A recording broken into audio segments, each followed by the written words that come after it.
Question is, can they keep it up into game number 3, or will KT be able to bring it back? And it's going to be another CE map choice. It's going to be at the Dragonshire. The Dragonshire, another rotation-heavy map. Another map that's great for Tyrande. You can always scout out where the enemy team is. You can actually make big plays happen, that's for sure. There's a lot of choke points as well, so even Starfall could maybe get some sick value in there. And I do want to highlight one thing, Tetcher, right? We've been highlighting and mentioning XTQ a lot, saying that he's the newest member. He has to fill big shoes of wind. You know, he tried his luck on the tank role, didn't work out. He went over to that melee role, didn't work out. And now finally he seems to have found his, his lucky pony. That is the ranged assassin role. And with him feeling good, with him showing up big time, that CE finally, without a liability, without a weak link, is looking like a different team. That it is, but the question is, will they be able to keep that up against the higher teams, as we've already mentioned? But now, though, we're seeing with that Sergeant Hammer band out, we're looking fairly normal in the bans, and this time KT not banning out the Deckard. Question is, will CE, or will they perhaps ban out Diablo or something like that? All right, what is Tyrande's fate here? Are they going to ban it? Are they going to give it up? Deckard Cain certainly also another good target, but even if the enemy team were to pick Tyrande, KT could certainly go for that. What stops you from picking Deckard Cain as a response, and you're still going to be mighty fine? No, but they seem to have, realized, KT, you're trying to make it too obvious to us. We're just going to ban out Tyrande, and no lockdown combos for you. Just pick Deckard. I know you want Diablo now, but just pick Deckard Cain. Do they want to do that, though? They banned the hammer themselves. So. Yeah, but it's still good with like everything else, and it's good against everything else. That's the point. Oh. Okay. Okay. Neat. Everything is on the line for KT here. That is something we have only seen from one other team in the league, and that is the A team. They're trying to pull off a little bit of a Olele here. That they are. Hang on, it's a spinny circle, so I'm trying to get back down to you. Okay, no worries. No worries. My latency should still be 7 seconds-ish.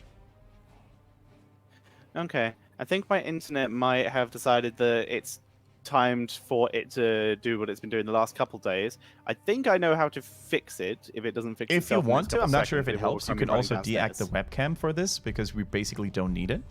If that gives you a little bit of latency. It doesn't help, really. Okay, yeah, it's not fixing itself. I will be right back very quickly. No worries, I got you your back. For a bit.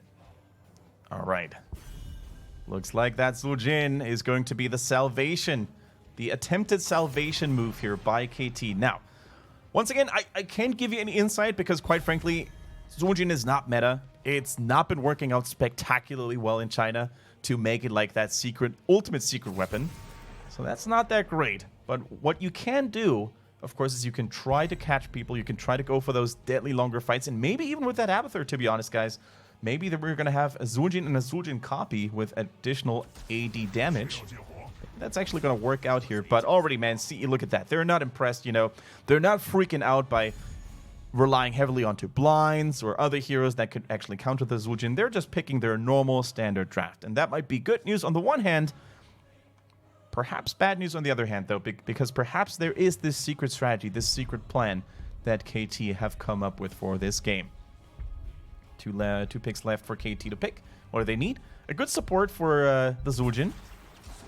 White main could be exactly that. She's got good burst protection. Not so good out of combat healing, though. So I'm back, by the way. Welcome back, Tetcher. I'm just not at sync with you yet, but I'm working on that. But yeah, the white main coming out here, but a Abathur Zujin composition. What have you talked about this so far? The fact that basically we have no clue what KT is all about right now. It could be a secret strategy. But basically, I mean, Zujin is not justified enough because we haven't seen Zujin dominate every single game. We've seen him once. And that was A-Team just rocking. Maybe twice, but only one time did he dominate, right? No, both times. They won both times with Zujin. It's a 100% win rate in China. Okay. Yeah. Wait, no, 3 times actually, I think. And they lost a third. They won the first 2. I will double check. Let me make sure I'm right. Okay, let's put it this way. The A-Team have never won with Zujin against a top-tier team. I will double Wait, check I think they actually beat CE with it. With that Alarak Zul'jin, I think they beat CE with it. Finding out now. Zul'jin versus Team Nut was the first one, which they won. And against CE, which they won. So, yeah, they played it twice and won twice. It's a 100% win rate from any team. Didn't play Abathur with it, though, which is another big commitment I do not fully respect. They played Alarak. Maybe KT are just dyslexic. Oh, there was a hero with A. Oh, which hero was it that we beat CE with? Anubarak, no, can't be that. Wasn't a tank. We're running out of time, guys. Abathur, let's go. It was someone who could heal something. No, Abathur. Cool. That makes sense, right? Oh my god. Yeah, Zul'jin currently in HGC China has a 33% win rate. Two of the wins are the A team, and all the rest are losses. One by Nut, two by Team Nut, one by RPG, and one by the A team. Why would you spike burst build here? Ladies and gentlemen, on the left-hand side, it is CE with a Luful, XDQ, 365, KTY, and Zhuyu. Facing them with a man that brings the axe is KT with Lotus, Kiara, TWTWT, Timeless, and Bad. And yeah, why would you spike burst build here for Leoric? I guess it makes more sense for Leoric and Johanna, but how does that help Zul'jin at all? I guess he doesn't, and that's the point. I think Abathur might not necessarily hop on Zul'jin all the time. I think he's probably going to try to stay on Johanna, and when Johanna pulls people together. There's no way he's not going to go Adrenal Overload, though. Like, that's got to be the talent, in which case you're going to be on Lotus. It's gotta be, but only God and the gods of Nexus know what KT is up to in this game. I think if you try to analyze it and put it into a more logical perspective of what's going down in this series and draft, I think KT realized, you know what? We tried meta twice. We tried to destroy our opponents twice with a normal approach. We actually got crushed pretty hard, so let's try something out of the ordinary. The A team, they could beat CE with that Zul'jin Alarak already in the past. Maybe that was the research and the thought process they had. So they're trying to basically get the same thing done. Here's Zhuyu, by the way, with a very cheeky move, dropping the Eldrain's Might and then teleporting to it, so he would interrupt Kiaru's rotation. Zhuyu just more pressure on to Kiaru, like you said, just keeping him harassed, basically. It is interesting seeing Kiaru on this main tank role this time. True. Timeless. As he's usually the off tank. Yeah, Timeless normally the main tank, of course, but it is his time now to basically play Leoric around. Or is he on the Abathur? Yeah. He's on Leoric. Bad is on the Leoric. Abathur. There we go. Okay. Bad close enough. As we see them move forward. Siege Giants for both teams. Scroll of Sealing will catch the Zul'jin. You can see Johanna trying to interject herself in between Zhuyu and Lotus to give Lotus a chance to escape afterwards. Yeah, Raynor certainly has a score to settle with Zul'jin to prove who is the strongest auto attacker right now. The Scroll of Sealing coming through, but the healing is pretty good as well. The Sail Field from Zul'jin gets shut down by the Penetrating Rounds once again. And although Mercenaries are pushing alongside KT's heroes, they can't really seem to find an opening. Kiaru very tanky as well. Zhuyu, sorry, on that Tyrael. Which level 4 is he going to go for? He went for Justice for all level 1, so stronger shields on the AoE. He goes for the Stalwart Angel, additional armor when his Eldruins is out. Makes sense against everyone except for the Leoric, but still pretty decent here. Speaking of Leoric, Neil Peasants coming in for Timeless. Bad, yet to pick his level 4. It's gotta be Adrenal Overload, right? What are the other options even on that level? There's a Mind Talent, and I don't even know what the other one is. Good healing. Look at TWT. No issues whatsoever. As long as he's in combat, he's going to heal that Zul'jin. Yeah. And the Troll is getting first blood against Jimmy. I completely forgot about the shield talent. So this is what is known as the maximum protection build. You can either go for the full shield build. Oh, it gets denied anyway, but I love the idea. On Abathur, there are 3 different builds. There's the split push build, which no one should do. Don't do it. There is the shielding build, which is best for ranged assassins. Keeps them healed, allows you to dance on and off of assassins and keep mobile, keep soaking XP for the maximum amount of time. Then you have the maximum melee protection build, which is someone who doesn't have that high attack speed, who is a melee. This is usually going to be your butchers or something like that.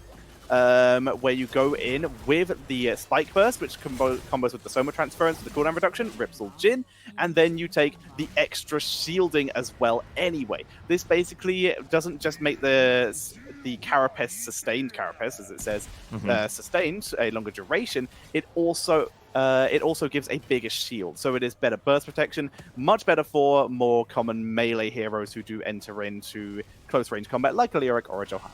I'm so glad we have a resident Abathur main on the cast Tetcher, because I couldn't have nearly provided as much insight on Abathur builds. For some reason, that hero always escapes my priority list when I play the game myself, so it's good to have you for that.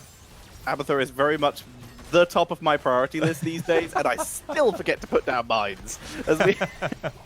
Currently, you can't see Echo with the element stacks on Thrall because he's in the Dragon Knight, so unfortunately we don't get to see that. And we are still going to see the Mule coming in. No sneaky spikes coming in there. And Mule is definitely going to have to work double time against it, because already CE is turning on the heat, man. They're switching gears quite a bit here into the higher ones, and Lotus in trouble. Even Whitemane can't keep him alive through all that onslaught. A 4-man attack coming in by CE. Are they going to try to chase down Whitemane, or are they going to try to get that Fountain? Yep, Fountain's oftentimes underrated. Can they get it? Yes, they can. They're able to hold it together.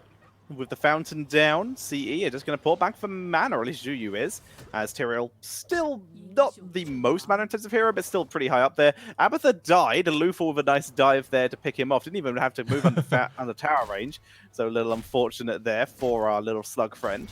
And that is the problem, right, when you play as an Abathur on certain maps like Dragonshire. I mean, sure, you can actually do a great job soaking 2 lanes at the same time. You can actually provide a little bit of support near the dragon shrines as well from anywhere on the map, basically. But the moment your gate and towers are destroyed, your range, your reach as an Abathur gets crippled quite heavily. No longer will you be able to just, drop mines all over the map. You're actually going to have to expose yourself even more.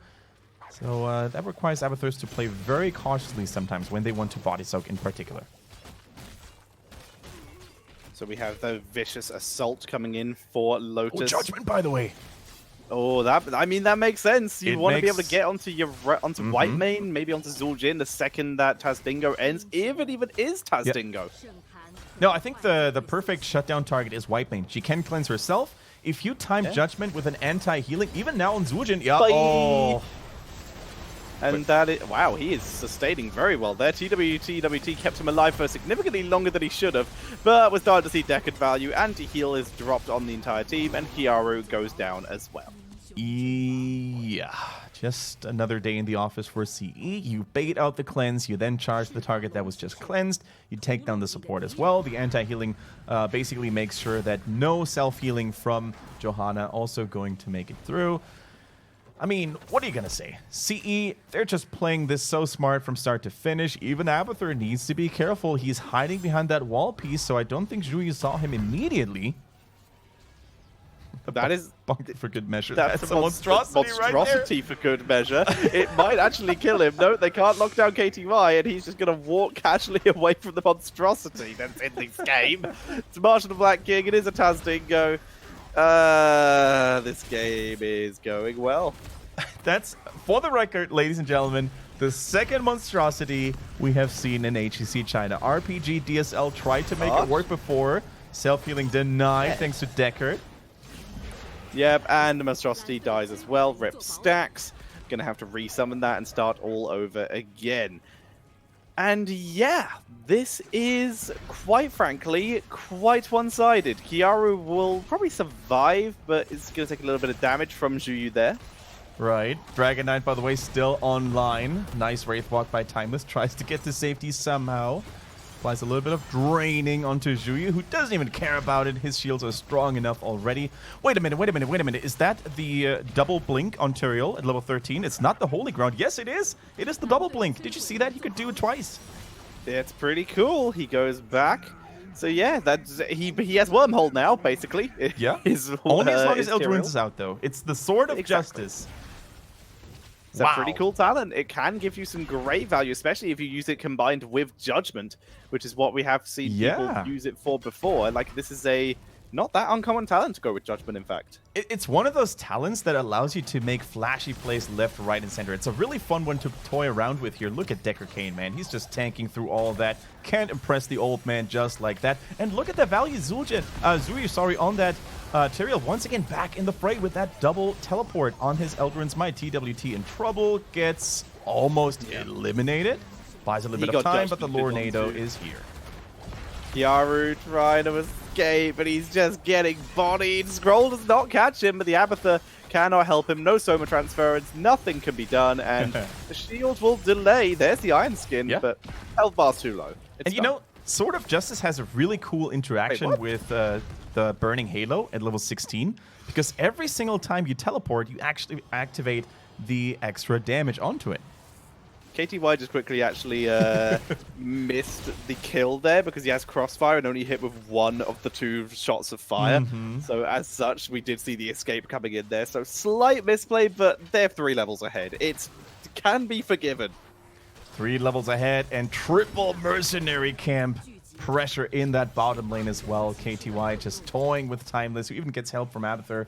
2 versus 1 doesn't seem to bother Blaze. The cleanse was good onto Lotus, escapes the roots, but look at all these mercenaries and minions just gearing up, sieging up to take down that keep. And with that Tyrael shield value, I think they're actually going to live for a pretty long time. This keep will probably drop. There are several people on the defense. Good dodge by Lotus. Look at that anti-heal. Just completely denying the clemency as in comes Zhuyu. He just dives forward, forces out an Aegis. There's a Sundering. Kiaru's just getting dropped here, but he is taking through. Hooray for Johanna. Yeah, TWT, man, you can't underestimate a white main. Her combat healing is pretty nuts, pretty insane. Here comes the Hyperion. Matt Horner is trying to rain down some Hellfire onto the opponent's Judgment for good measure, and Kiaru is probably going to die as well. No, he escapes for now. Good Iron Skin. The keep is also still alive here as CE is starting to drop low. Finally, down goes Kiaru. Timeless is just going to get dropped too. They've also got a root and an anti-heal onto TWT, but they can't chase him down. But there's nothing he's going to be able to do about protecting that lane.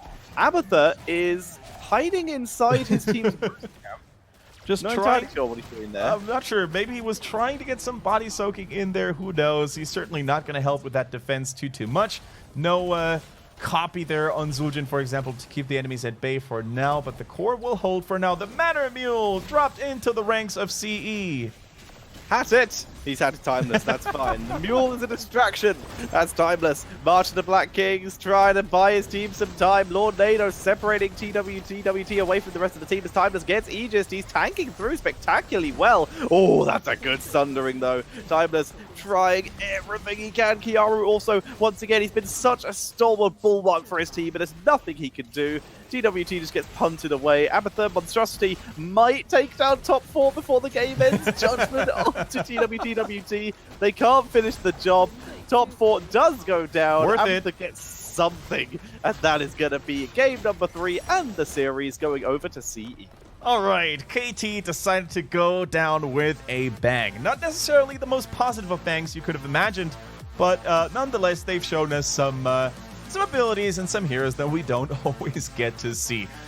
Once again, kudos to them. I think at some point they realized, you know what, we can take down CE in our current shape and form in a standard game.